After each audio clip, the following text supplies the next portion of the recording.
Welcome, everybody, back to the Friar Talk podcast and YouTube channel. So for today's episode, we are going to be talking about the MLB pitching market in free agency and how it impacts the Padres. We're also going to be discussing, whether or not they should go after some of these higher caliber names, discussing Max Scherzer, discussing Stroman. And Chase, I know that you and Isaac already did talk about Stroman a bit, but I want to talk a little bit about him and just, some of these other options and whether or not the Padres should make a move for them, because I think that this market early on is a little bit interesting when you compare it to position players. These guys are getting very, very big deals. I think one of the ones that really stood out, or two of them, were the Verlander and Syndergaard deals, where they're both making over $20 million a year. Syndergaard's at 21, Verlander is at 25. I don't know if I would say like either of them are bad, but it's just very expensive. And then you also look at Eduardo Rodriguez. He had over 15 million a year on a 5-year deal, so a lot of money tied up in him. I think it was 77 million. And then you start thinking about some of these other guys that are free agents right now, like Scherzer. Kershaw is, but I don't know what his plan is, if he's going to keep playing. A lot of questions there. There's a few names as well. I think that there's some lower end guys that we can talk about, but this is a really, really good free agent class for both pitchers, but I think more in terms of the position players that are available. Like, there are a ton of very good baseball players that you could sign in free agency this year. So another aspect of the pitching market that I want to bring up as well is that the hitters market, especially like for more like slugging like positions and guys that could potentially DH, I think it's going to take a little while for that to take off. So I think that's why we're seeing mostly pitchers signed early on here in this free agency period. Is just that they have to wait until these CBA agreements are done. So it's likely that those kind of signings, like for instance, why would Nelson Cruz sign now if he can wait and then see, oh, now there's another half of the league that's interested in me where they wouldn't be interested in me before. So I think there's a few players that just have added value if the National League does adopt a DH. So I think that's why you're going to see some of the more like corner outfield spots, first base and DH, like those positions kind of waited on a little bit. But Chase, what do you think about this market? Do you think that the Padres should go try to make a move in the pitching market? And then I'll kind of give my piece afterwards. But where are you at on all this?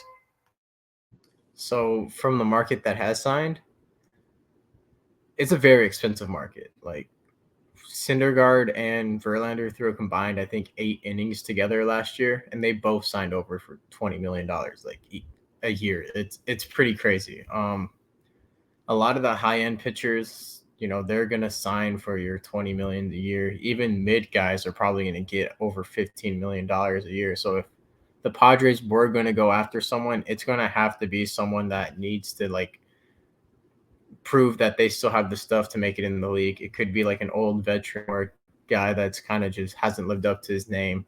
Like one guy that I'm thinking of, I said it in the last video, James Paxton. He was really dominant with the Mariners. He kind of went to the Yankees and fell apart. He's always had that potential to be a great pitcher. He is 33 years old. He's probably going to want like a 1-year deal. If you want a low risk, high reward pitcher, I think Paxton, you hope Niebla can come in and fix all the pitchers, keep them all with their mechanics, their pitches the same, if not improve everything and every little activity. But you want them to also be able to pull outside guys in and fix them up and turn them to what they used to be. I think Paxton's a great one of those guys. Chris Archer's kind of had a slight fall from grace. He's not the ace that he used to be. We know how Jake Arrieta and them went. Julio Teheran might be an interesting name. He's not going to make a lot of money, but he pitches a lot. He's going to be like a high 3 to maybe low 4 ERA guys. We talked about Zach Davies. Drew Smiley might be a good one. He might, he those mid-tier pitchers last year that he can make over $15 million a year if a team is really that desperate for pitching. And another thing is with the CBA agreement still going on, why would a pitcher go and sign over to a National League team right now if they're going to have to hit? We know most pitchers do not like to hit.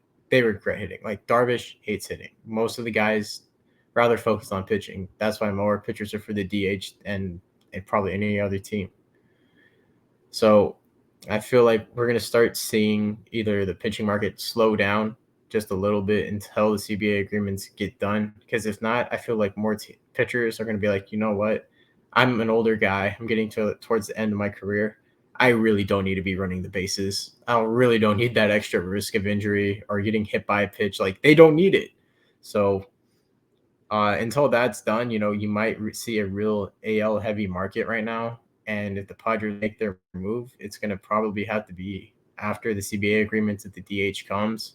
But even then, if the DH comes, I really don't think we need to sign a pitcher. But if we do, it's going to be like a low risk, high reward type situation where you're spending a 1-year deal on a show me you still have, so I can get you the market for next year, and I get all the benefits of you pitching great and being a good clubhouse guy. Yeah, I'm definitely with you on that, Chase. I don't think the Padres should be in the like top end pitching market. Scherzer, his market value is $35 million a year. I think that completely prices him out of the Padres' plans. Now, don't get me wrong, it would be great to go get a guy like him. I just don't think it's going to happen, especially when you look at like, okay, for instance, Seager's 31 million. Like, and I get that the length of these deals is going to be a lot different, but for the Padres' current payroll situation, it doesn't make a ton of sense to add a guy that's making over $30 million to it when you need to patch up quite a few spots, and especially quite a few spots in the lineup. So that's something where I think that it's less likely. Like Stroman is projected to get 21 million a year, and he's 30 right now, so it'd be a little bit less. If you can do it, sure, I guess. But the question I would have is, does that mean you're not going to have Joe Musgrove extended? Like, are you not going to be able to do that? Because I think that very well could mean that. Does that mean that you're going to lose Musgrove and Snell, and then soon after that you're going to lose Darvish? And like I think for me, the area where the Padres need to improve their pitching is in the minor league system. I think that's the biggest issue for them because yes, they have a bunch of guys that are about to graduate right now, but they're about to graduate. They're about to go be those depth pieces for the minor league. For the major league and for the bullpen. Like they might have a couple of guys like come in there, be bullpen arms last year, kind of like Reese Kinnear was. Potentially, you have Mackenzie Gore come up this year. So I think that high upside guy that's not very expensive that can be a fifth starter, because that's the other thing. This guy is going to be a fifth starter. You're not asking him to go out there and be a 2 or a 3. That's who they need in this spot. Another big factor, though, is Chris Paddock. Is Chris Paddock going to be healthy next year? Because I know there's been some rumors about him potentially getting Tommy John. If he gets Tommy John, I think it becomes a higher priority. But I do feel like a lot of people that are Padres fans just feel like, oh, like this is a big priority. You got to go get a pitcher. And I don't feel that way. I think that you need to go get more impact bats. When you look at how this team finished, like their biggest issue was they were not producing runs. They were a bad lineup. It wasn't that the pitching was that bad. Now it fell apart, but it fell apart because it was super depleted by injuries. And you've already seen them make a lot of moves there. They've already put a lot of money into the pitching. So I just find it hard to believe that they're going to go and spend a big amount of money there. And I just think it would hurt them because I don't think their lineup is going to really be that great if that's the case. I've liked what they've done so far in the offseason, but bringing in Niebla, I think that's going to help their pitching as well. I don't know. For me, the biggest priority is going and getting a couple impact bats because I don't see how with the current guys they have on this team that they're going to be able to really make a deep playoff run unless they go add some bats that they can put around Fernando, Manny, Cronenworth. And then those guys' deals don't need to be super long or anything because you have some younger guys in Hassel, Abrams coming up. But I don't know. Do you think that they should try to maybe like add some more minor league depth in terms of trades? I think that would be a better option than going and trying to getting like a high end major league option. I just think that I'd rather see them get some depth instead and also get a high upside fifth starter.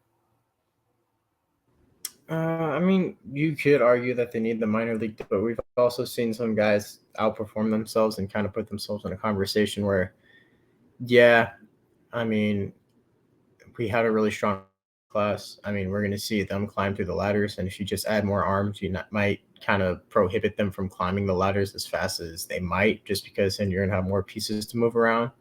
Necessarily think you need more minor league depth, but signing a couple of veterans to minor league deals with the options to make the club, like in spring training, I think that would probably be the most important thing. Because hey, if they succeed enough in spring training where you want them on the roster, you have that option, and if not, they can go to the minor leagues or they can just kind of remove themselves from the organization and look elsewhere. I think that's probably the best option, because realistically, you don't want the veterans kind of just sitting in the minor leagues, because then you're just kind of be like, okay, cool. Yeah, this guy's really performing, but we promised this guy, like, hey, you're probably going to be our first call up if anything happens, even though this guy's balling. You're the veteran that we need right now. No, you sometimes need to go with the guy that's balling in the minor leagues. Just get them while they're on that confidence high. So I think it just changes the dynamic. Definitely sign the fifth starter with high upside, but I don't think you necessarily need the minor league depth with veteran players. Yeah, I think also one thing I'll add before we take off is I think best case scenario is if Chris Paddock is not starting, he's not the fifth starter to start the year, and he is out with injury, or if they want to have Clevenger have like come in like a bullpen role where it's like an opener.